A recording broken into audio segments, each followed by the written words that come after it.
Breaking news now. Revolutionary Guard Corps boats harassing and endangering U.S. Navy vessels 3 times in 24 hours.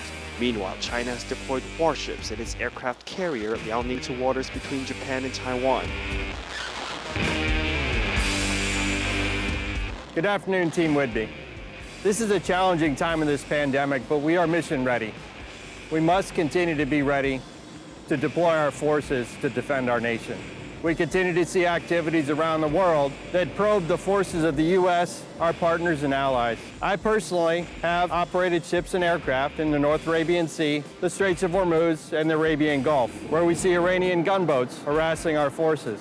I've lived and operated in Europe, from the Arctic to the Mediterranean, where we had a pilot of an Su-35 from Russia flying an undisciplined and unprofessionally and dangerously close to one of our P-8 Poseidon aircraft.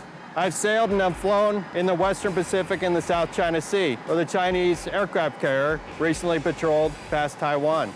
We as a Navy and as Team Whidbey have forces deployed today and tonight at these locations and others around the world. We have families whose loved ones are overseas, and other families who are preparing for that family separation in the midst of this pandemic with its health and financial repercussions that touch all of us.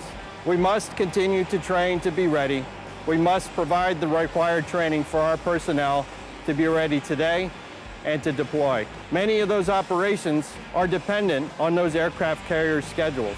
This is not an easy time for anyone in our community, including our sailors, our chiefs, and our officers who are training today to deploy, leaving family and friends behind as they sail over the horizon into an uncertain future. It's not an easy time for those Growler aircrew who are sharpening their skills to land on the boat for the first time or for the 500th time.